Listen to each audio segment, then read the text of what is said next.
Hi guys, my name is Rishabh from Law Stories. We make music. We perform that music all around the world, and we also run an academy in Mumbai where we teach people how to make music. Today is the World Mental Health Day, and it's more important than ever to talk about it, um, give attention to our emotional health, and destigmatize it. And we cannot do any of these things until and unless we are open to having a conversation around it. So today I have two of my closest friends in the industry, both from very different circles, both from very different scenes, both have had very different experiences. And yeah, I'm just so excited to have this talk with them because musically I connect with them a lot and both have inspired me a lot. So we have the global superstar and one of the most hardworking guys I know, Armaan Malik. And we have Yash Raj, the guy who has disrupted the Indian hip hop scene with his unique image, with his unique style. And both these guys inspire me every day. So I'm just so happy to be here and have this conversation with them. Let's go. Yes. How's it going? Solid intro. So, World Men. For the first time, I've seen you give a proper intro. In one take. No, but I'm excited about this conversation. Let's get this going. So, if I were to take away all your titles that you have given yourself and the world has given you. I thought I've not given myself anything. I mean, you're a singer-songwriter, so you hold to that title, Correct. and you're a performer. So, what would you be called, what would you call yourself if all of this was taken away from you? Honestly, I've always said this in many interviews and a lot of conversations that I've had before, that for me, even if I'm not called a musician, it's fine. I just want to be known as a good person, a good human being. And that's the core of it all. You can take away awards, songs, accolades, whatever the world has given me or everyone has given me. But the one thing you can't take away from me is that at the core of my being, I'm a good person and a good human being. And that's what is central to me as a person. Got it. What about you? I think apart from the music, I think I always wanted to be known as a storyteller, as a person who is able to just convey what he has experienced and what he witnesses around him in the best possible way, in the best possible setting. And I think that's why music also came into my life.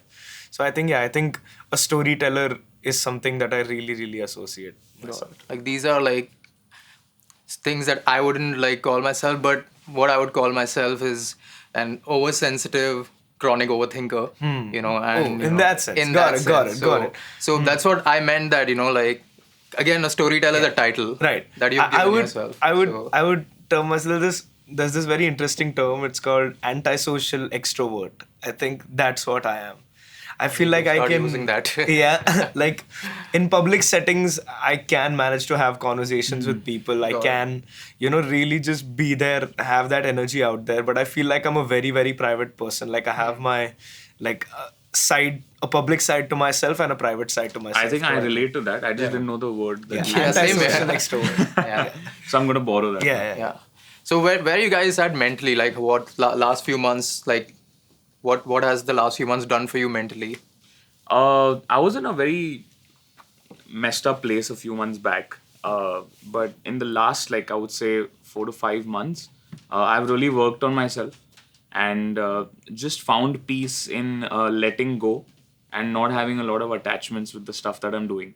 A lot of times, when artists and musicians do a certain project or a song, they're so invested in it emotionally, physically, mentally, that letting go or detaching from that becomes very, very hard. Correct. And I found it the hardest to do that. But this year I learned okay, I got to do my thing. I got to give my 100%, put it out into the world, and then what happens with that is out of your control. Is the universe's problem, not mine at all. I just need to keep creating. So the one thing that I've put in my head is that I'm a vessel of creation. That is it. You're just grateful to do the work. That is it. Yeah. And one of my favorite musicians, who's your idol as well, A.R. Rahman sir, I remember having a chat with him once, and I asked him how do you come up with stuff that you do? It's magical, it's outworldly, it's not something that I've heard from other people. And he's like, I don't think I'm doing any of it. I'm just a vessel, a conduit or a medium through which God is flowing this music to the world and to the people, and I'm just probably the one who is presenting it to the people in whatever way I can. So I think I've come to understand that very deeply in the last few months. And I'm just doing my thing, just putting out music, putting out the best energy that I can. What happens with it, that's upon the universe. Sweet. That's how I've been mentally so Same. far. I So mean, we've been discussing the same Yeah. thing over and over again, and like the amount of work we do, I think you can't emotionally attach yourself to like sure. pretty much everything. I can that- breathe. Like Yeah. I'm like finally I can say that, I'm being able to breathe and just be chill with where I am, because create otherwise Yeah. because I've had this conversation with Rishabh and Yashraj. I've not met quite often in the last few months, but with Rishabh I keep having these conversations about how it's so important to just let go, like do our thing, do it the best way possible, but then just let it go. Let go, yeah. Because we as humans are, especially in such a social world, in a social media world, we're getting bogged down with so many things. We can't let ourselves get stressed to that, because otherwise the best melodies, the best lyrics, the best storytelling will not come through if we are stressed by everything that's going Like on. the alpha state is where like there are like 4 layers to like You your have to brain be in a waves. zen Yeah. state of mind. Like you said, why don't we disconnect? Why don't we go out of town? Why don't we do these songwriting camps?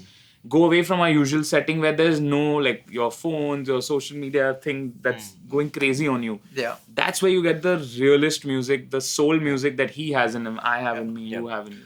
I think I'm trying to figure this out, where this conversations you've been having. I feel like the last few months, just like dropping a project and putting so much into that, I feel and it was so personal to me that once that project came out, Yeah. there was this void inside me which I didn't know how to fill. Like, honestly, I just felt like, what next? Where do I take it from here? What next do I have to say? And then I ended up burdening myself with all of those Questions. expectations that I just forgot to really give due justice to that project. yeah. Exactly. And I feel like that's what I'm generally trying to figure out, because everything I'm putting out is close to me and I want to be extremely emotional about it. But just having that disconnect, as Armaan said, after the release is out, it's no longer yours. You cannot force it down people's throats. You cannot like make it reach out of what it's destined to. You can try, but like you it's not can gonna be try, but authentic, so. exactly. So I feel like that's where I'm still like, under that pressure, I'm still trying to figure that out, and I really want to. So this conversation is generally going to be so much of learning from me on this side, because there's so many years of experience, and as I once told you, the earlier I get the fundamentals correct, the longer it's gonna help me. So I'm just here as much as I want to talk. You're what, like 20, 21 right 22, now? yeah, 20. I'm 27. And Let's not discuss my age on this podcast. Rishabh is 50. But, we are talking about such, elevated stuff at such an early age. I don't think anyone from, like, say, my dad's generation, ever talked about stuff like this. Yeah. Ever even, felt the need to discuss these things. They internalize so many things, which is why a lot of, like, them had, like, they had mental health issues without knowing they had mental health. Right. Now there is awareness. There's and, so like, much awareness. With like, so many people being serious about it, for us to even be able to have this conversation here, and to go out to the public, it's a crazy thing. So But like Yashraj said, I'm learning it now, Yeah. which is such a helpful tool, because in the next few years, he'll be a much more evolved human being correct, than and he his can counterparts. he can impart it to someone. Exactly, Who, exactly. Are you guys in your head a lot? Like, do you spend a lot of time there? I think I'll talk about extremely like socially. I feel like there was a long period in my life where I used to have conversations, and then an internal monologue used to go on during those conversations. Yeah. I feel like that's what I hated the most. I wanted to genuinely kill that voice in my head, because I really wanted to be invested in a conversation. I didn't want my mind to talk about something else or have social commentary while I'm talking to someone. I think it's more about being present. Right, and, 100%. Not like what am I going to reply to this? Exactly, or like, exactly. Because so many conversations are just anticipation. How do I match this with wit? Yeah. How do I match this with a certain image I want to put out? And I was like, I'm done. I'm honestly, draining. it's so tiring. It's so tiring. I just want to sit down and listen and then talk if I have something to talk about, and I have no shame in saying or being silent. Correct. And that's what I think that was the biggest learning thing for me, where just kill that internal voice. I think that was super important for me. What about you? Are you in your head a lot? Always in my head. Yeah. Always. Same. The thing is, This is a complaint with a lot of people with me that I don't listen to them while they're speaking. And it's just probably the way I'm wired. I'm always thinking about something else at that point. Maybe what they've said could be a stimulus for me to have thought of something, Correct. which puts me on a path where I'm already gone eons away from what they're talking. And I can't help it. It's just the kind of person I am. And that's the reason why I even don't drive a lot myself, the car. Oh yeah. Because I'm just so zoned, and I cannot have music playing while I'm doing something else, because I remember this someone played my song on the radio, someone else's song on the radio, and I was driving and I was focusing more on the beats, melody, the time signature, what's yeah. happening, and like he did a high cut here, and then Yeah. this is what's so for me I'm just Yeah, हुआ नहीं वो. Don't worry. I think he was going for an Ed Sheeran concert, and I told him that you have to go there as an audience member. Yeah. You have to go there Don't as a listener. You analyze, can't don't- But I analyze did it. enjoy. You did, and I was so happy about I it. let go. You know, Yeah. actually, it's after that concert that I really learned how to like Let go, yeah. let loose. Yeah. So I don't like going to concerts. Like Rishabh's like, okay, which artist do you want to like watch live? And I'm like, I don't want to watch anyone because the problem is when I go there, I'm with my phone and I'm dissecting their intro, whether they're Overanalyzing coming from everything. stage left or stage right or coming from down, right. or like what are the theatrics in the show. Yeah. I'm like, nahi, मेरे को नहीं करना वो सब, and I just want to enjoy. Why? Like people don't like coming to concerts with me because Because you start nerding I'm out. just Exactly, analyzing yeah. and I'm not enjoying the music. The first time I enjoyed a proper concert was at Sheeran's concert in Copenhagen, which I saw him in August. And after that, I think, and it's because of Rishabh actually. Yeah. And I'm so glad we're having this conversation Yeah. because over the last, I would say, a year or so, him and I have been having such deep conversations over just like a random phone call. Yeah. We like, it's just about like, hey, have you sent me these bounces or like, And then it and leads then it to leads somewhere else. 2 hours later, you're But just, it's beautiful to, just get a peek at someone else's human understanding of life, psyche, and be like, oh, like there's so much that I am also going through which is similar. Yeah. And probably I can help him some way, he helps me in some way. So it's beautiful that we three are having this conversation right now. Yeah. But you tell me, like, where are you at right now? Are you in your head a lot? I'm in a very fragile state right now. So I had like I'm having a proper burnout right now. Last few months we were doing the Coca-Cola project was very stressful. Yeah. Before that we did a film song that was very stressful, and then I recently like started touring again from December to June, and I mean again I was like fully burnt out. So right now I'm just planning to reorganize things, and see what should I give my energy to, because I mean all of us have very limited energy throughout the day, and like if you're just gonna be giving it to things that are not helping you move forward, you're gonna be tired, you're gonna be burnt out all day. So at this point I'm very fragile, and I'm like trying to see that okay, what is this time teaching me, and then maybe apply it for the next section of my life. So I wanted to check with like both of you that like your stories out there, how you started your journey. Your stories are pretty much out there, and even mine. But the thing is that I'm sure that all of us have had a few like non-glamorous events during our starting days, that kind of helped us, shape the way we are right now as artists. Right. So like it could be like maybe a positive thing or a negative thing, but something that we haven't spoken about or the media hasn't picked up, I think for me personally, I think it would be the cypher days where it was never our gigs. It was somebody else's gig, and we used to just show up as an audience member. And the best thing about hip hop gigs back in the day when like Habitat and all these places were open was the community, which didn't give a flying fuck. Like honestly, we don't care what label you're from, who you signed to, what music you're making. It used to be one Bluetooth speaker, 10 guys in a cypher, and just spitting for hours. Pure energy. Pure energy. And I think that just the pressure to stand next to somebody in a cypher when they have just gobbled up a 3-minute beat and then you're next, and that pressure and every time that circle flowing, I think that was a moment where that really toughened me up. That was like, You this is exposed why I yourself do it early for. on to like that pressure. So And the intention of, do I really want to do this and why do I want to do hip hop or rap, was really cemented there. I'm not doing it for any other reason but the sport of it, but the love for this genre. And I think earlier time, I think that really shaped me up, because now we're all stressed about where do we want to take this, how are we going to make this into a lifestyle. And that time it was just about mindlessly going and just doing it for the love of it. I think that really shaped me to be where I'm at right now. And whenever I lack the motivation to just probably go back go to ahead, that. I go back to that headspace and like, this is why I started doing this. This is why I love doing this. but mine isn't like such a positive one. Yeah, I know, It's I know, a Lisa. really positive one that helped shape your career now and like the way you are. But like, mine was like, I mean, I was always messing around with music. I'm like a third generation musician in my family.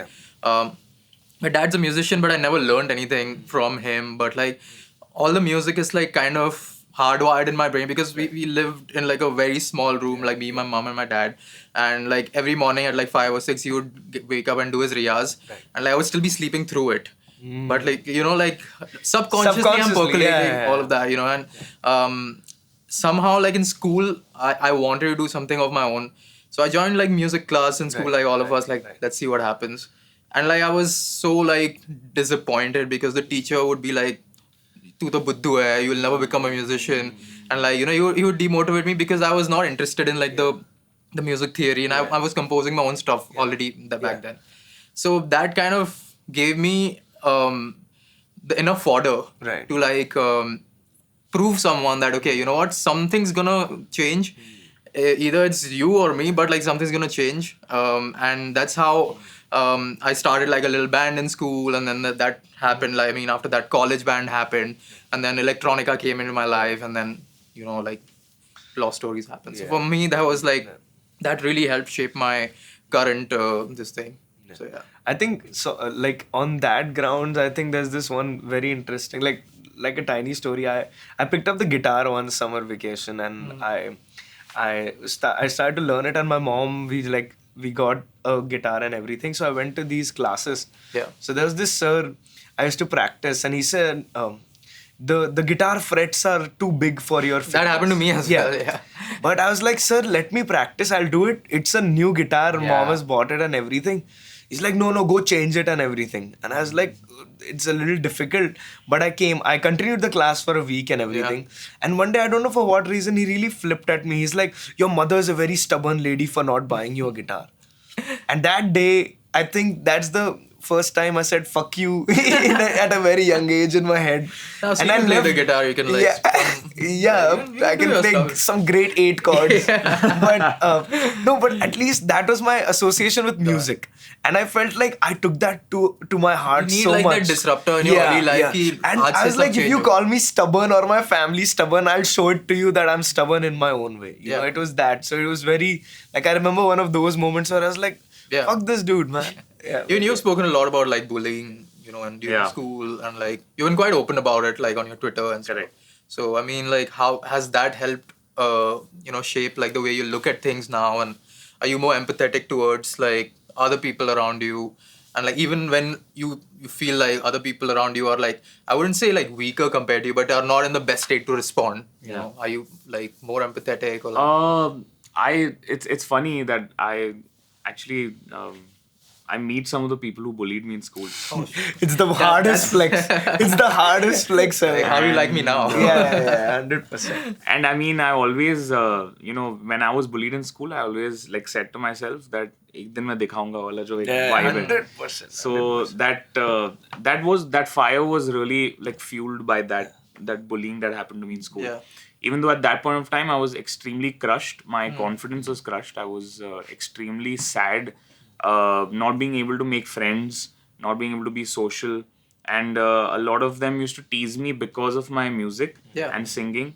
The thing was, that was the only thing that brought, you know, gave me comfort and gave me love, music. But at that time when I was on, you know, Saregamapa, I was a contestant, and like the whole school was cheering for me, voting for me, because they were excited that someone from their school is, you know, out there.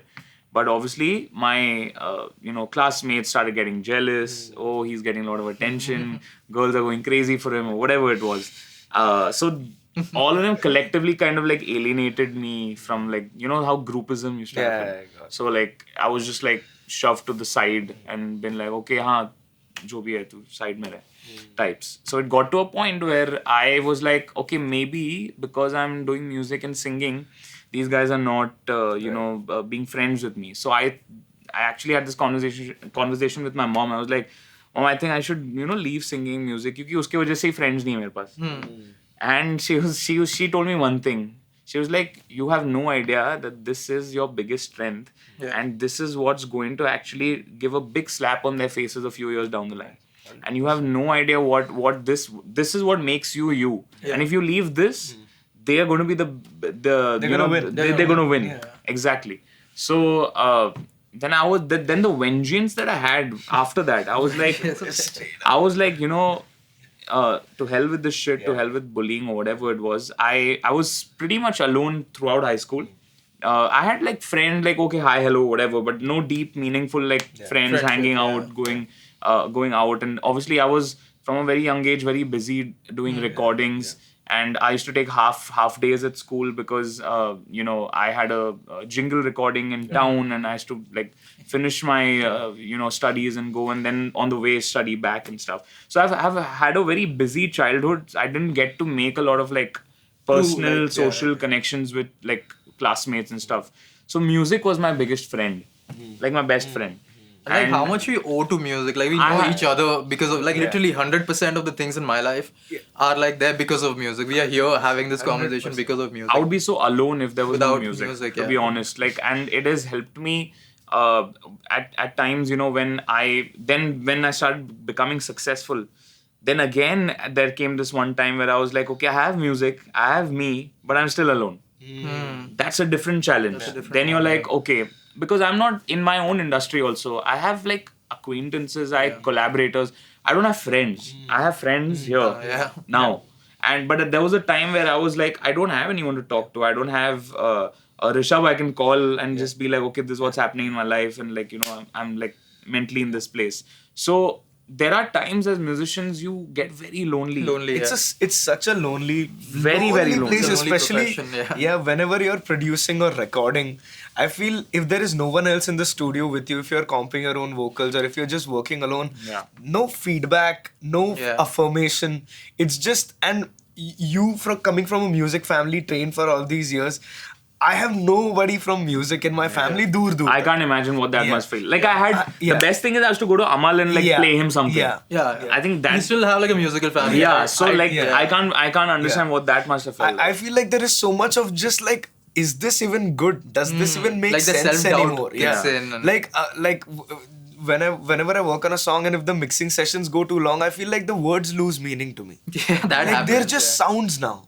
And now what sounds, and you're going into exactly what you said, the high cut, all of these things, you're focusing on the details and then it's just lost. I think like making music is like one of the most introverted things you can do, and then performing it is like it's the complete opposite. And you have to keep up with both. You have to be perfectly comfortable on the stage as well as soon as the switch goes off. And then back in the studio where you're like, okay, this is good, push through, record a little more. So it's a balance. It's a tough. What about like online bullying? Like has that happened to like any of both of you? I mean, there's a lot of trolling, a lot of cyberbullying that happens on a daily basis for artists like us. And especially when you're in like, I think Yashraj would relate because in his space in the music industry is such that people often take digs at you. People often, try to run you down, try to lessen your achievements. 100%. And I'm sure you must have had some cyberbullying stuff happening. Most of the time it's I know you bully them also. That's important. With these words. But I think most of the things come out of when things are taken out of context.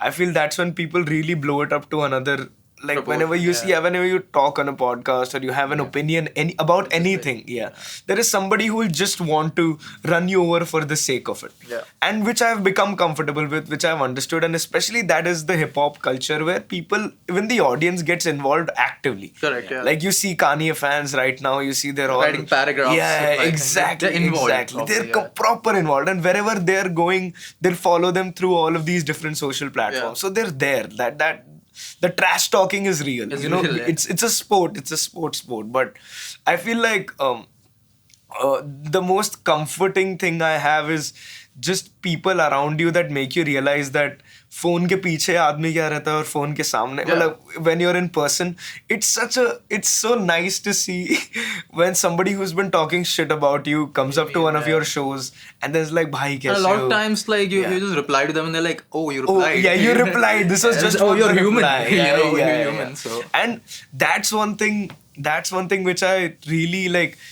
Like, just because you're doing something in music or you're really wanting to put out a certain kind of art and you want to reach out to more people, people disregard the fact that you're an individual human being with a family, with people, with friends. Yeah. They just want to look at you as this individual figure and they will just talk trash about you for the sake of it. But then they're talking trash about the figure. Right. They're not talking trash about you. Exactly, So if because you don't realize know me that- well enough. Yeah, the moment you So- realize that this is baseless, this comes out of nowhere.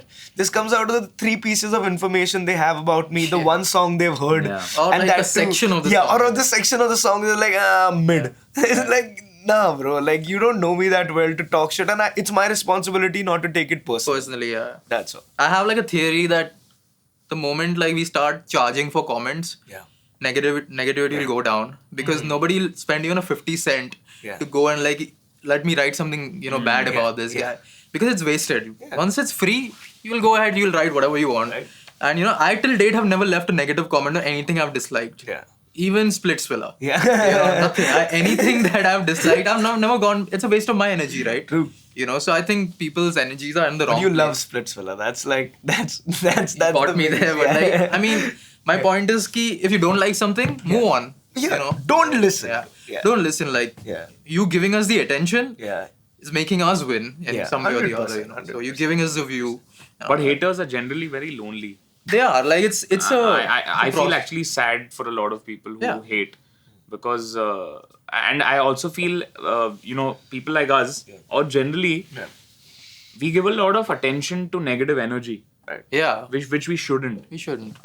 Because then that you keep attracting more of that towards you. Yeah. So I believe like and you start spewing hate yourself. Correct. The more you It's a retaliate, feedback it's loop an infinite that- circle. yeah. Somebody hates on you, you go back, respond to them, and then you're just creating this pile of negativity. Nip it in the bud itself. Yeah. If you guys had to like write a diss track, what or who would be the bear the brunt of it? I would try to distracts on distracts. No, but I mean, feel it like, could be something fun. It's like you don't have to actually diss someone. No, but I feel like somebody has to really like. I have seen real distracts. I've seen from the West what grounds it took for somebody to take a pen and pad and write about somebody and then sell a multi-platinum record there. I feel like the basis of that was so strong. Yeah. I feel like till that time there is nobody who's messed up those bases, and I don't mean like, hey, tu pagal hai, tu yeda hai, वैसा कुछ नहीं. I feel like it has to really shake up something within me to spew that kind of hate. Yeah, but who would you like? I mean, I don't. or what would you write it about? Like something that you're like. I know it's something you're upset about for sure, but like. I mean, like personally, I would trying to write get it. something out of you. Yeah, he's like. I would write it for Ayushman for not being on this podcast. 100 done. I would write 3 verses about So I that. think even Armaan will sing the first hook. The romantic part. Yeah, the romantic No, part. but yeah, I mean. But I don't. If you have don't to ask believe in me, dissing. No. I believe in dissing. I don't want to immortalize anyone through my song. Yeah, a diss is also attention. You give someone an attention. So I don't want a song of mine to be about someone else and forever he's remembered through that song. But that's my song. But it's about him. So I don't want that. 100%. I honestly just take it as 10 years later or 20 years later or whenever I have grandkids and stuff like that. And if I'm playing them my music, I should have a song where I'm calling somebody else and abusing somebody all of us family. are here to leave a legacy, right? Yeah, legacy is Let's that's not leave the a key legacy word. full of you know, something that you will not be proud of. So True. Let's not 100%. destroy our legacy. this, Bars. so Yashaj, you're a Gen Z. You identify as a Gen Z. Yes. Armaan and I are like millennials. Yeah. And like we have seen like music trends change over like, you know, maybe 2 years, 3 years. Like every year these days, so we see like a different like, you know, Afro house Yeah. and like Yeah. now thanks to me it'll be drum and bass. Yeah. You know. Yeah, But like what do you like do to adapt yourself, or do you not want to adapt? Or like you think that individuality is the need of the hour? So what do you think? Like, because personally I have like spent like close to 15 to 16 years. If I didn't adapt, I would have been like wiped out in like the third year or the fourth year of like Lost Stories. And the same with Armaan, like, you know, he has like a completely different career now in the West. And like, you know, how do you, like, you know, you're still like at a very nascent stage. Yeah. So I feel like adaptation is inevitable. I feel like you will, as you said, in order to survive or have, even mention the word legacy, you need a substantial amount of time in your, just time, nothing else but time. And I feel like if you don't adapt, then it's over for you. But I feel like I want to adapt in terms of the mediums my music reaches out to people. Okay. The process of creation of it, and I'm very old school that way. I've been raised to a lot of music which my parents like their generation of classics. So that all of that musicality, I want to make sure that it's still hardwired. I don't do it for the trend, or I don't do Like it no for like riding a wave. And exactly. it feels very hollow to do that. It does because I don't want to see what's working. If there is something I listen to that inspires me, I would want to adapt it in my own way. But it has to probably move me to a level where I am satisfied with it. Yeah. And I have people like all of you around me to honestly set me right into path if I'm actually just trying to do it something for the sake of it, or genuinely wanting to try something in that space, because you can't fake energy. You can't fake And people will intent. just pick it up Yeah, like they'll that, catch you it know. that, okay, this is working. Okay, if, auto-tune rap is working, and if I hop onto that wave, and just for the sake of it, people will be like, what happened? Yeah. He's just... And like most of the disruptors have never been like ki kya chal raha hai. Yeah. You know, Exactly. they make the stuff work. Exactly, so, you know, exactly. like- So I think I just want to keep what I stand for in place. I want to know that better. I want to know truly what do I stand for, what do I want to say. you don't want like you want to like while you're finding yourself, you want to like create yourself. Yeah, It's exactly. a balance of both. Exactly, So, yeah. exactly. What about you? I have a different way of looking at it. My dad actually, it stems from him, because when he used to do compositions for Bollywood movies, they used to call his music very ahead of time, and he used to create a lot of like melodic stuff with like fresh R&B beats, and like at that point of time in like the 90s and early 2000s, where a lot of that wasn't happening. There was a lot of dholak tabla kind of stuff happening, and my dad was always a forward thinker. He was like, we have to move with what's happening. We all have to collectively move. Obviously, the compositions were very him, but the sound and the sound production and sound design was very much like what is new, what is modern. Right. And somewhat that stayed with me and Amal, both of us, when we create music. Intrinsically, melodically, we are we're blessed that we have had composers in our family. Correct. And so many notes in our family that we can kind of like it's our gold in a way. You know, like we have access to such amazing tunes within our own family that we just have as part of our DNA. We keep that as the central and the core of everything that we do. But we keep moving forward and try to experiment as much as we can with whatever's happening around. Doesn't mean that we are straight up like, okay, if this is working, we're going to take that kind of beat. Yeah. No, it's about infusing the essence of what is current, what is modern, but making it truly your DNA. What do you stand for melodically, lyrically? Putting it off in your own way. Yeah, I mean, honestly, no one has a certain like right or like beats, because what is a beat? A beat is a representation of a sound that's working and a genre that's working, and a genre is for everyone to use collectively. And why is it called a genre? Because there are multiple artists doing songs in that genre. That's what makes it. That's what makes it big. That's what makes it global. So idea is to kind of like play with sounds, but to your core. I always believe songwriting is the core of any song. Sound design is something that keeps evolving as and when people's ears are, their listening Like a habits are different changing. attire for like the same. Exactly.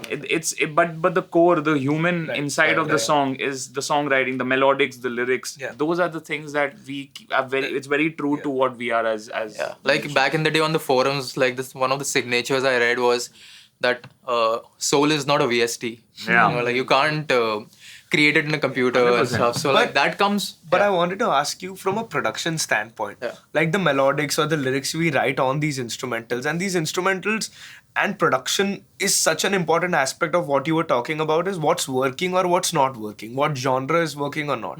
So when you actually think about it, like we have the ability to do whatever we can on an instrumental which you can make that's working currently. So how do you add personality in production? How do you add your essence truly in? You really need an answer from for that. I mean, no, like just for the general public. I think for the general, I don't know. At least I I think would you should say, answer that. Talk I'm answering about on me a his little bit. behalf. Yeah. There is always a certain Rishabh Joshi Lost Stories sprinkle in every song. True.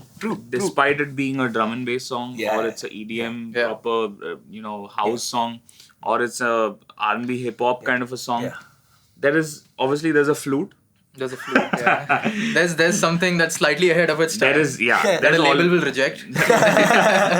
But there's always what I've really loved about Rishabh is that even though he's always forward and modern with his production, there's some rooted aspect. This culture, Nostalgia. There's a there's some rooted element of culture. desi Yeah. aspect to it, which is what screams the fact that okay, we are very proud to be from India, but we're taking India to the globe. That is something. I that think love. music needs to have some culture connect. 100%. You're giving like our music to ourselves in a way. Like if you are the audience, but what new are you bringing to the table? You know, and like I remember during Memu Agamu, I added the flute at the mixing stage. Before that, like it was fine, but that became the favorite part of For like everyone. everyone. You were just telling me about it. So I guess like the culture connect is so important, and like Very. I think the music that I have been listening to growing up, right from ghazals to like me giving my me being exposed to playing at Navratris, and playing. You played a Navratri? Yeah, Oh damn! Like 300 rupees for 6 hours and all that. I didn't know about this. Like my hands used to bleed because of playing for like 3 hours and all that. And then that plus like playing all India radio, for bhajans and stuff like that. So all that is like very hardwired in me. But I also listen to like Chemical Brothers. I also listen to like Daft Punk and like Justice and all. So I guess the more you expose yourself to different things at an early age, my kids are going to be listening To the best, everything. Even like audiobooks, that's a fact, everything. I want them to like use words also, So, Facts. that's what I think. And eventually I think I don't say that my kids have to be musicians, but but they'll be that cultural. exposing, like you need to be like, that there's a episode in Family Guy where Peter Griffin is the world's most interesting person. You can talk to him about everything. Anything, That's what I would want my kids to do. Yes. So, yeah. True. So how important are like numbers to both of you guys? And like numbers, not just in terms of like album sales and stuff, like any kind of numbers. How do you attach, what emotional attachment do you have with it, or you don't?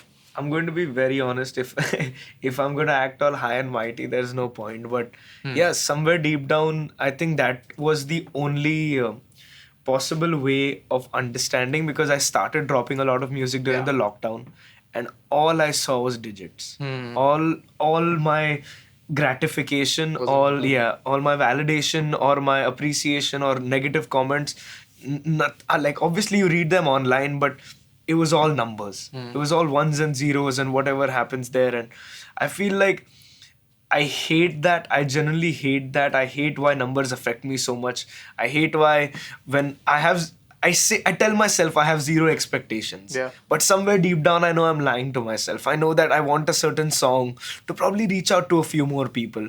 And the reaching out to a few more people part, the only way to track it is statistics, is numbers. But do you think it's more of your management's job, and that shouldn't come to the artist? Do you think that? I feel like, be it a management, non-management, be it a label signed artist, I feel like numbers are sometimes the most fulfilling and the most hollow things at the same time.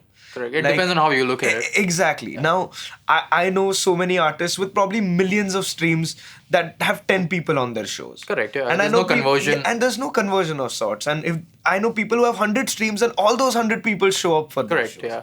And I don't know what to value at what moment. You know, there are days where I'm just sitting at home looking at that Spotify for artists or anything, and I'm like, sometimes I'm happy, sometimes it's just extremely stressful that, okay, ye chal gaya, ye nahi chal raha hai, ye kyun nahi hua? You know, all of these questions, and these are inevitable. Yeah. I'm going to be very, very honest, because sometimes to people, to promoters, to people giving you opportunities, numbers matter. Correct. You know, they will not look at you and say, It's still wow, a business. this quality. Yeah, it is. It's still a business story. And it's like, oh, this song is great. But there's hardly ever somebody who will give you an opportunity on the basis of a great song, rather than, oh, iski to audience aa jayegi, iske to numbers hai. It's a gamble that It's a gamble. Yeah. And I feel like that's where just the part of creation, you shift between an executive cap and an artist cap constantly. And I don't want to have that switch. I genuinely want to drop music like the SoundCloud era. Like you're just making music, that was organic. dropping it. That time it was culture. It was so beautiful. There was this Alchemist interview where he says one of my favorite musicians to work with is Earl Sweatshirt, because he comes to my place, we finish 8 tracks and we distribute it the same night before he leaves. It's like a 24-hour or 48-hour process. We lock in, we drop music, and that's it. That's the level of security I want to have probably with my music and the people listening out there, you know. So that's... You and I have had like so many conversations about this numbers game, and like, what do you think? What are numbers to you? Honestly, I'm... Yashraj actually just started making music at a time where numbers became so damn important. Both of us actually come from a time where we've seen dropping music for the love of it. Then halfway realizing, okay, now numbers are something that are important. Right. And coming to a point where now numbers are everything. I have a very different way of looking at it. I think it's important to kind of understand numbers also. Somewhere, you know, we're all, I'm weak at math. I am. Yeah, I'm weak at math. So it takes my weak math brain a little time to understand these numbers. But when I started understanding them, I started finding the people in the numbers. And I think that is the most important learning that I've had. Like you said, you know, when people stream your song a certain number of times or whatever, and then you see them turning up for your gigs. Or you see those many X number of people buying your merch. You know those X number of people are your fans, your co-fans. And that statistics is helping you understand you've come from A and you've come to point B. And now how you can take that and leverage it forward. So in that aspect, I think what numbers has done, what these you know, apps have done for us in the recent times is very helpful to understand the audience. Exactly. But the one aspect that I hate about it is that there's a certain self-doubt that sets into artists when they see certain songs not doing the numbers that they thought it would do. And that makes a downward spiral in their head, making them wonder, okay, maybe ऐसा गाना किया इसलिए नहीं चला मेरा. Yeah, and all of us suffer from imposter syndrome. And numbers, I mean, if you attach emotional value to it, then it's just like going to, like, even when your song is, there's no amount of number is going to be enough. You know, like, you do like 10 million, Armaan will do 100 million. You know, you do 100 million, J Balvin will do like, you know. And of course, there's no end exactly to it. What I was going to say, that in this roster or in this group of friends which we have, there is so many people from different genres and different audience, different setting to whatever they're doing. And there's no upper limit.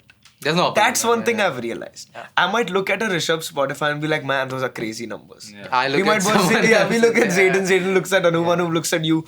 You look at Justin Bieber looks at, you know, straight up Bad Bunny. And we're all in this infinite loop of just, bahut karna hai, you know. And then you're directly comparing yourself to Bad Bunny. Yeah, exactly. And then you realize, holy shit, this is just difficult. But I feel like just surrounding yourself with people that preserve the purity in dropping music. Yeah. And that is so important, because the question you asked previously on what do you want to drop, if it's working, or what you want to drop is what you truly feel passionate about. People who are truly preserving what you're passionate about Yeah.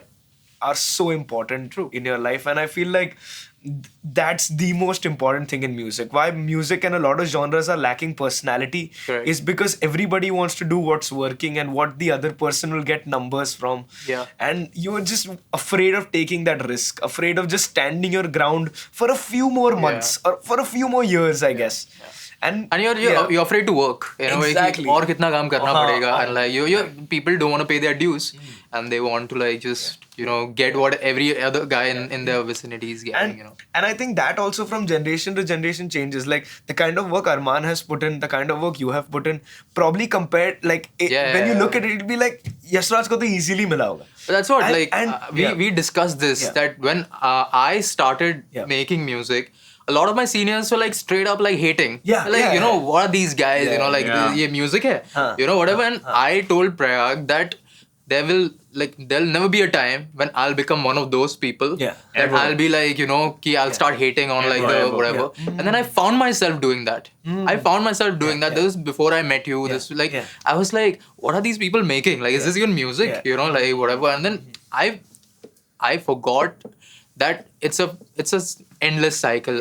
Like the guys who make that kind of music, probably the next generation is going to make even more simpler music. They're going to get 10 times the more acclaim, more appreciation, it comes from opportunities. From ego. The thing is that we all, you believe it or not, but we all have a certain percentage of ego within ourselves. Yeah, for sure. As artists.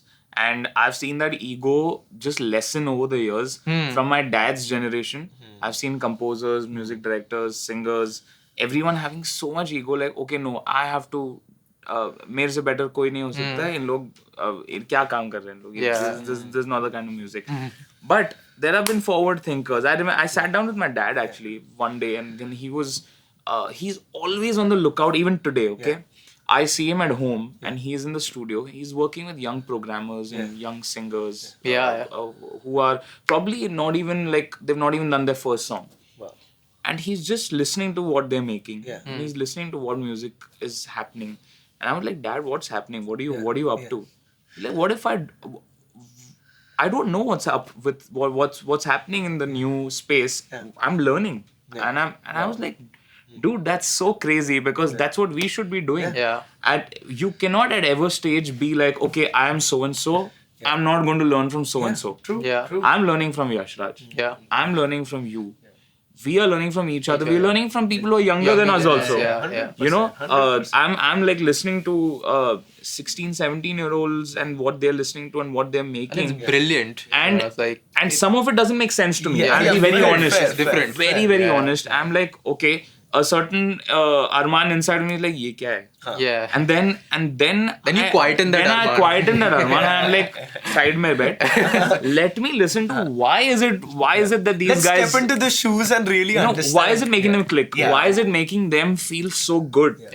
And then you realize ki, okay, this is the way I can transform this energy and put it into my music. That's how you know what people say, how do you stay relevant? Okay, relevant is not doing stuff that others are doing. It's just about being aware what energy clicks. You have to surround yourselves with yourself with people who are younger than you, who are doing things differently than you.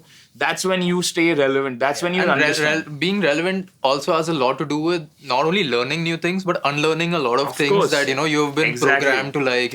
Ki music should be this. No. Like who said there has to be a mukhra with a cross to a hook and then an antra? I mean, today the rules are changing. People don't have, and some of the songs you can't even hear the vocals. I'm like, why is that so deliberate? Is this a bad mix? It could be deliberate. It could just be a vibe. I mean, and I'm having a hard time understanding the lyrics. But then It's working. making me feel good Yeah. also at the same time. So there's no rules Right. today. I think there's no AR right and wrong AR in is a music. king of like no structure. Yeah, no structure. He does like, not have any structure. Yeah, like he will not wait for a bar to finish before introducing the Yeah. next section, and that's a small detail. Not many people notice it at the surface level, but like when you're listening as a listener, you'll be like, "This is something new," Otherwise, you just have to subconsciously you are waiting You're for the bar to expecting, end, and then something just- and like I've read it in his book also that he like his biggest fear I think is that he'll stop learning one day. Like that's where like none of us should be. That constantly there's so much happening around us. Yeah. And so I guess I dropped this EP like earlier this year called Notes from Therapy, and that came from like a very reflective time, a self-reflective time during the lockdown where all of us had only our minds to be with. We didn't have much to do. So that time I was like, I want to like just like stop chasing numbers. I just want to make like a labor of love and just put it out and like not care about it, whatever. And during that time, our manager Ayushman, he was hooking up collaborations with like biggest artists, like this guy likes your beat, this guy likes whatever. That was taking so much time because everyone has like, the bigger the artist, the more time he's going to take. Right. And then I realized that ये लोग के साथ music बना के, am I learning something? Is like my music vocabulary becoming this thing? So then I was like, you know what? Let's just hold this. Let's start collaborating with all new musicians and see where that heads. Yeah. And that has been like one of the most fruitful things. Like I've done so many tracks with you. yes. There's Somanshu. There's like I'm like listening to City Mall. Like it's a Shastri ji. Like for me, like it took me a while to get into that kind of music, but now I'm like, I don't even want to listen to like the older stuff because I'm learning so much from like the newer artists. So yeah, I guess It's crazy. yeah, Keep your eyes and ears open. open. Yeah. That's it. Yeah, always. Okay, so say you worked on a song for like a year, like say Yeah. you've gone to like LA and like you had the best time working on the song and like you shot a video and like the biggest director, like a Disney director is shooting your video and all that, and then the song is out and like you're sitting there and like one of the initial few first comments that you read during the premiere, like, this sucks. Gana chalu bhi nahi hua hai. So like what do you have to say to people ki how much like goes behind making a song? It's just because you can make a good song doesn't mean that it just comes to you and like no effort goes into it. There's so much that goes behind making even a bad song, like it's You can never please people, to be honest. You can never please everyone. I'll tell you. Yeah. You can't please everyone is obviously something that we all need to maintain and have in our head, at the back of our heads. But these kind of stupid comments will keep coming. yeah, for sure. I would say if there's something that's really, really, hitting you. Like if there's a comment, there's like, okay, this really affected me. Figure out why it's affected you. There could be an underlying reason that probably there's some truth to what he's saying. And it has probably nothing to do with the music, No, but it maybe has you are the something to do with personality. you. Yeah. And sometimes you Some have to- insecurity. something. Yeah. So if there's something that's troubling you, just find out what it is. Why is it troubling you? Why a certain comment has made you feel uncomfortable?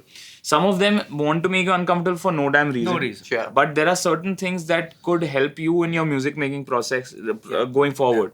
There are certain comments that I feel like, okay, I understand if someone is not liked the song, but sometimes people leave comments like, maybe this could have been differently done or something, and I just spend some time with that and try to understand what that could have been From their point of and view, that could be a constructive criticism that you get from that, and that helps you. Always open to criticism for like that's always been like number one priority. But I feel like I come from that mindset where very initially only I accepted that people don't give a fuck. People are like, my first instinct after dropping a song would be, okay, there'll be 10 people who hate it.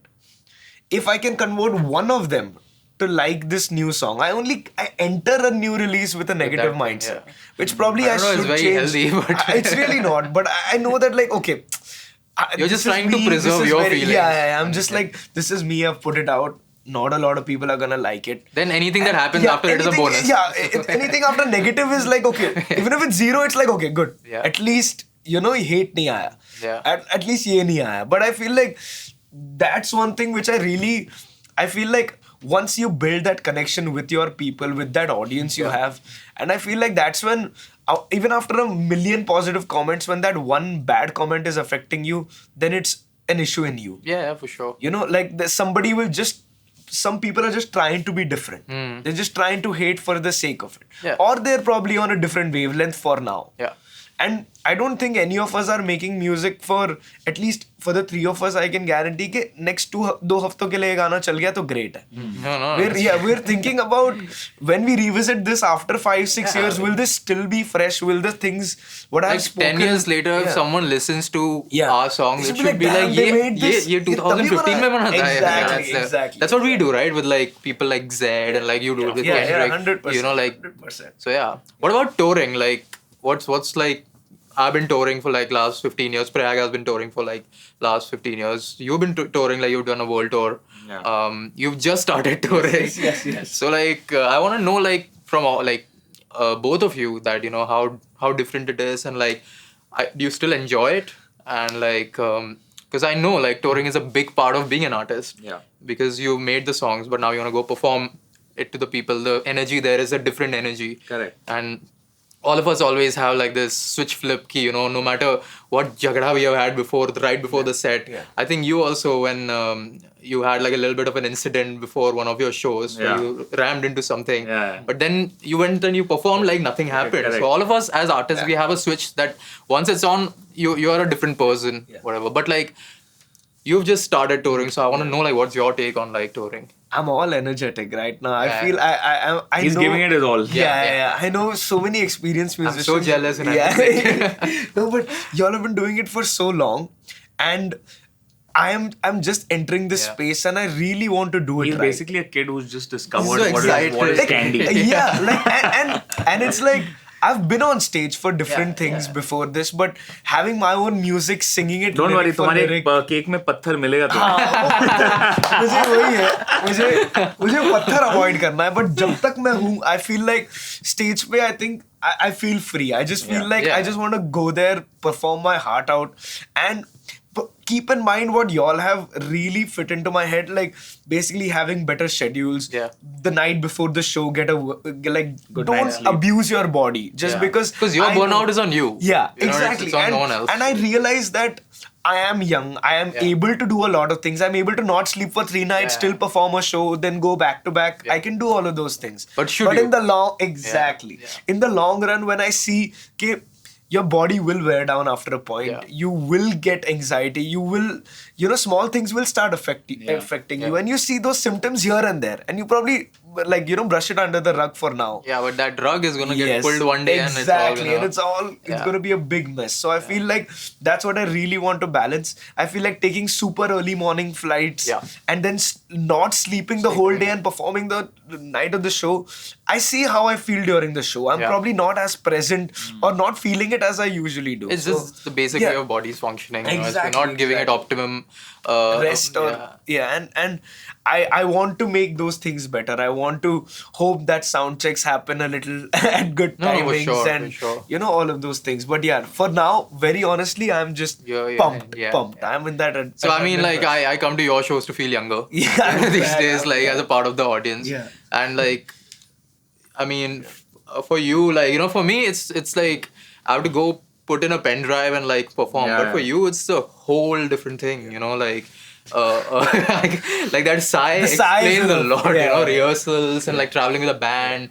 And like even though like you have this like say the superstar status where you just have to arrive and like perform maybe. But there's so much more that goes behind. People will lose it for your effort, but you still like you appear like if you lift your hand and just say hi, people are like crying, So but you still sing. But you still sing. I sing a lot. Like 3 hours. Almost 2.5 hours. Wow. And I think your complaint to the management is कि set का time बढ़ाना है. Like हम लोग का थोड़ा कम करना है. 45 hours. I get carried away with the audience, and I think that's something that's beautiful that happens to artists, also harmful. If you're doing carried away, if you're doing too many shows back to back, it can take a toll on your voice. There are different kinds of setups in the West. A lot of pop stars do a lot of recorded music while they sing a few songs live. Correct. So that conserves their energy throughout the tour. Yeah. But there are artists like probably Bruno Mars who sing everything live and different during all the sets. Yeah. So I'm more that kind of an artist who would love to sing every note live. So for me, it takes even more stamina. It takes even more good health and good sleep. So like the one thing that like he said about like early morning flights and stuff. So I try to see if I can like sleep. Fly into the city a night earlier. Yeah, exactly. Sleep in the city that I'm performing in, and then wake up and like be fresh and like get my whole routine in place there. So that's what I follow. But no, you can't always do that when you have like hectic travel schedules. Yeah. One thing I have promised myself, I don't know how I'll be able to kind of like stick to that. Because what I've done so far is like, we've done planned tours in terms of like, okay, we've done like 10 cities or like 6 cities and stuff like that at a stretch. But when you go, like, I'm prepping for the time when I'm doing, for like stadium tours, like how Bieber does or an Ed Sheeran does. And those are like multiple dates across the year that are just like, it's crazy hectic travel. And I just like, while I want to also do like that level of like shows and concerts, I don't want to burn out. I do not want to. Like if it means out of doing like 50 shows, if I'm doing like 20-25, I'm good. Yeah. I don't it's okay if I'm missing out on those many cities or those many learning to say no. Yeah, and like if see, I'll tell you from my perspective how touring started. Touring was a very important part to earn money. Correct. A lot of people don't know this, but people don't, especially playback singers, don't earn from singing songs. Their basic, like the bread and butter is from live shows and concerts. And so we have to do more of those if you want to actually sustain our musical career, if you want to put out more new music. So initially it started with the fact that, okay, we need to clock in these many shows. We need to do at least 100, 150, 200 shows in a year. So that we can get... Because we see international guys, they do it. Correct. So we are like, we need to do that. And it started there, and now I'm in a place where I'm like, it's not... Of course, money is an important aspect of things. But for me, my health has become number one priority, especially after this pandemic thing. I'm like, I have to put me first and my health first, because if I have to have a long career which spans... Like, I want to be able to sing till I'm like 75. Yeah. Okay, like I need to be in top shape to sing live properly in the same sur that I sing in today. Yeah. Till that age, and the only way I can do that is by sustaining my health throughout, and by not. Like, what is a burnout? Burnout is you squeezing in like 10 years worth of course. For fun and like whatever it is in like a very short span of time, and then I mean like this 20 to 30.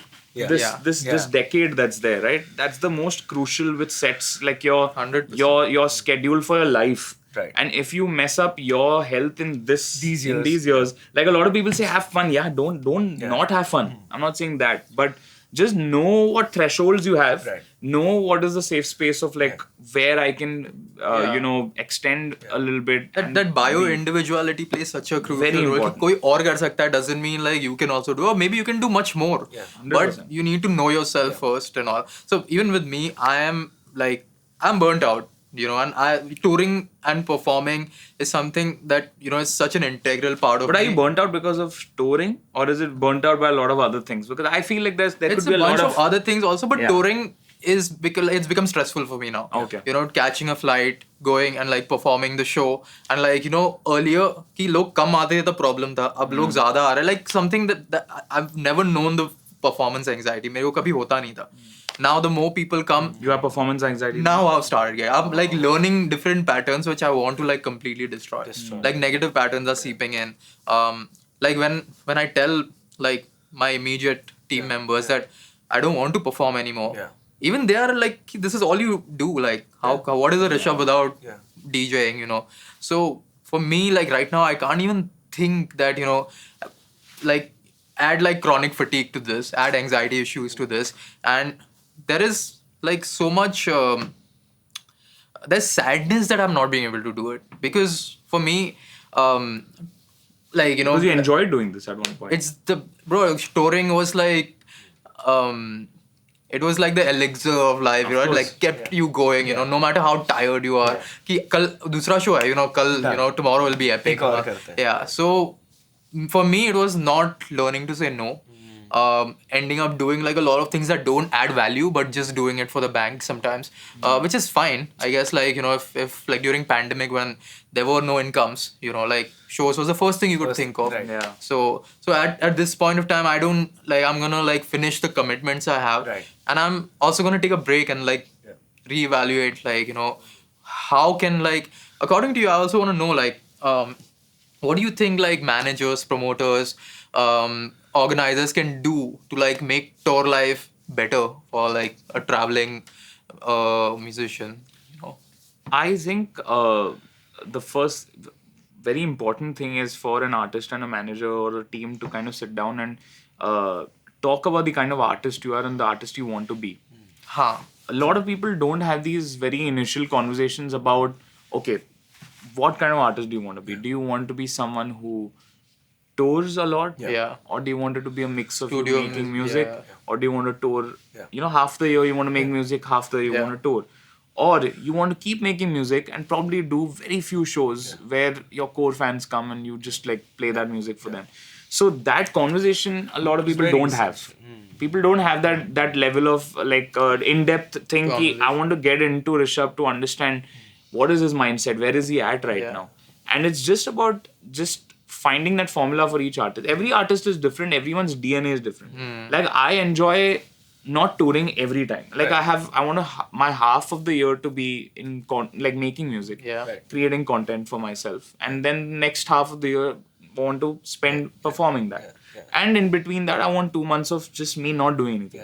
Fair. Yeah. So that is the kind The of time you owe to yourself. yeah, You owe- and it could be different for other people. Like I mean, they could do with a 1 week break, but I would love a 1 month break. Like it's just it varies from person to person. So I think the most important conversation is for a team to have with an artist and understand what the artist wants, Right. and then lead the whole narrative from there on. Correct. Open communication. Yeah. And even with like, I mean, all of us have had like a share of bad shows. You know, like sometimes a bad show is where there's a technical difficulty, or sometimes a bad show is where like people don't turn up. Yeah. You know, or sometimes you are not feeling it, you know. And I was just talking to a friend, like there are like 10,000 things that need to go right for a show to be good. Yeah. You know, kuch ek bhi, there is a fuck up, then, you know, something is A miss. Yeah, a mess. And then you're like, it's not like, and we have had those shows where 10,000 things have gone right. Yeah. And, you know, like, I think for me, I think it was one VIT show that I had done. VIT Vellore. Bro, that was like, I think even for you, The that best was, production yeah, ever. Yeah, for India, like, production was on point, fireworks are going off at the right time, audience is singing every song, you know. So I'm so grateful for, like, even if I've had, like, say, just 10 of those in my career, I'm so grateful for like those, and like I'm also grateful for the bad ones, because that You learn helped, something. yeah, That's that made me practice. appreciate the good ones. So There was this one show where I very early on in my career I played, and I was an earlier artist, and there was a bigger artist after me, and everyone was cheering that big artist's name because they wanted to listen to them more than they were listening to me. At that time, on stage, it was firstly humiliating as an artist. Secondly, it was also like, I need to be a bigger artist. I need to be more successful. What am I doing? But the one thing that triggered at that point, I was like, okay, I have 10 minutes more in this set. What What can am I I- do to yeah. convert this whole set in a way where they even forget that they want this other artist to come on Yeah, stage? yeah. Okay. that's you being present. That is so. What I want to like hit home here is that you know you have bad shows or like challenges where put you in the mud and you're like, how the hell do I get up from here? Yeah. I switched up my set list. I got like 1-2 songs which I felt if I do this it'll spark off the set on a high, and I transformed the whole audience in my favor. Beautiful. And just change the game. So what I'm trying to like say here is forget like any of these things, like the artist or whatever it is. Your presence of mind Right. At that point. at that point, Yeah, how being do I able flip to- this in my favor? You have to be able to flip negative situations in your favor. You might have a bad show, Yeah. But what did you do to make it a that good show? Exactly. But it can never always be like, okay, no, audience wasn't interested. That's what I'm saying. There's 10,000 things that are not under your control. Yeah. What is in your control is how you course, are. yeah. You know, See, it's very easy for all of us to blame things everything else. and Yeah, blame light, situations. It's like, But at the end of the day, it's a Yashraj life. yeah. Or it's a Armaan Malik life. yeah. What are you going to do to make sure that the audience is like, wow, man, Yeah. despite This was crazy. despite Yeah. this, I enjoyed Yashraj. And you know, most of the time people don't even notice that technical difficulty. Yeah. They are noticing you. What are you doing? Yeah. And if you panic, if you're angry, course. then that's when I think the Delhi show which I did recently was another crazy experience because middle of my set, the cops come on stage. Typical They say, Delhi. sound. I've also had apparently one of sound, these. All of us. Sound issue in a music festival. And then we were taken off the main stage. And I knew that there are like people that have come all the way to listen. Yeah. So what we did, there was this second stage, and this was during the India-Pakistan match going on. Okay, now the India-Pakistan match is getting screened on that second stage, and I was like, fuck it, I'll just make one announcement that we're going to be performing on the second stage. All the people here, if you want to come, join in. So whatever, there was a crowd of like 1,000-1,500 people. And we went to the second stage and we started off with around, I would say 40 people. When I just switched off the match and I was like, "Band karo, abhi music sunna, abhi mera time hai." And I saw that set. Yeah. Like, And we filled it up with like 300-400 people in that second Intimate. stage. Intimate set. And I think that for me was the biggest victory. I was like, I had come for the people that want to listen to me. And truly the people that came for me were there. Were there till the end of the set. And that meant everything to me. That honestly meant everything to me more than, technical fuck-ups. Police have come, now no artists are performing, schedule is all messed up. No, we went on stage and we had fun and we came back. And I think those are the moments I live for more than anything. There's this artist who I play with quite often. I would not like to name him. So every time Ayushman tells me that he's coming to India and like they want you to tour with him. So I get excited that getting to tour with this particular artist and all. But as you like near the day of the performance, like they tell you, okay, you will not be playing on the main stage, you'll be playing in the corner. And then after that, they're like, okay, you're not getting any lights, and after that, they're like, one day before, they're like, you're not getting any visuals. So again, at this point, like, I'm like, what do I even do? Because someone else is gonna come, like, completely, like, pee all over whatever I've just done. But then I knew that second time this was gonna happen, so I prepared my set in such a way that I don't need to depend on lights or like anything else. And then trust me, the comments that came in the next day, they're like, you're better than the main act. That's it. And that's what, like, now, like, this thing has become, like, even on the Lost Stories remixes, like, this is better than the original. So that's what I want to, like, aim for. What cards am I given and how do I, like, how do I dealt? use them? What do you do with those cards dealt? 100%. So yeah, I mean, turning bad things into like good, whatever's under your control. I just want to ask a random question. Sometimes I personally feel like the more ambitious you are in life, the more pressure it adds on you. You know, like the bigger your vision, the bigger your dreams, the more as you said, the more you're in your head, the more you're beating yourself up over the smallest or biggest things. I wanted to know, at your personal experiences, how do you deal with that? How have you dealt with like just having a big ambition and then telling yourself that keep it day to day, keeping that vision as big as it gets, but still, like, I don't know. For me, I think you have to simplify the steps that you want to do to get to your vision. A lot of people think, okay, I have to do this, and then I'll get to where I want to be. Right. But sometimes you narrow down to, let me just do this one thing. Like, take the next available step. Like, don't do 15 steps and be like, okay, isme se ek to chalega. That is not how it works. You have to do, like you say, day to day. Your day to day has to be that one step. Right. It can't be that each day you're doing 5 different steps and thinking, okay, something might work out. So a lot of people say, don't put all eggs in one basket and like, okay. No, but like, what if you just focus on doing one thing very, very well? Because the other bigger vision is going to overwhelm you so much. It's good to have that end goal, I feel. But like, make that big vision this next step. Right. That is how you start Breaking it achieving down. Make that, okay, this, if I do this, okay, that's my step number 1 big vision. I guess that's what people do, like, with therapy, keep breaking breaking like your biggest fears down to like Right. the immediate like what next step you can take. Have you guys been in therapy? Like, I've never. have you been in I therapy? haven't. Okay. Like, I mean, for me, like even therapy, it was such an eye-opening thing. Yeah. Firstly, I'm so bottled up. Yeah. I don't talk like, trust me, like even my closest friends or my mom, like she doesn't know 100% of my life. Right. Yeah. So the only person I feel like can be open with in a way was kind of my therapist, and like she has all the dirt Yeah, on me, on you know. me, yeah. So for me, having a zoomed out version of my life through therapy helped me understand myself better. And for me, I guess, like just yesterday I had like a session, and like I was told like to slow down, and you know, because even during while I was explaining my problem, I was so quick and Yeah. like this, like just slow down. And like when you slow down, you see that next available step. If you Correct. don't, then you're like looking over like the next 100 steps and all, you know. So And I just wanted to mention that I think we were having this conversation a few days ago, where like as you said, that music being such a lonely process as such, you don't have feedback, you don't have any affirmation as such, and I feel that you were one of the first people that strongly suggested me to note down Journal. and jot my life down. Yeah, journal, really yeah. journal. And I feel like that makes so much sense, because I realize that more than me thinking more of myself, I end up always being insecure. Yeah. I never know where I stand. I always think so less of myself Yeah. when I look at so many people around me, or when you look at just social media and what it does to you. I feel like that was so important to me when I just started noting down my everyday, my mistakes, my flaws, my achievements, my the best comment I got today, Yeah. the worst criticism I've got today. And I feel like that was so important for me, and physically writing it down.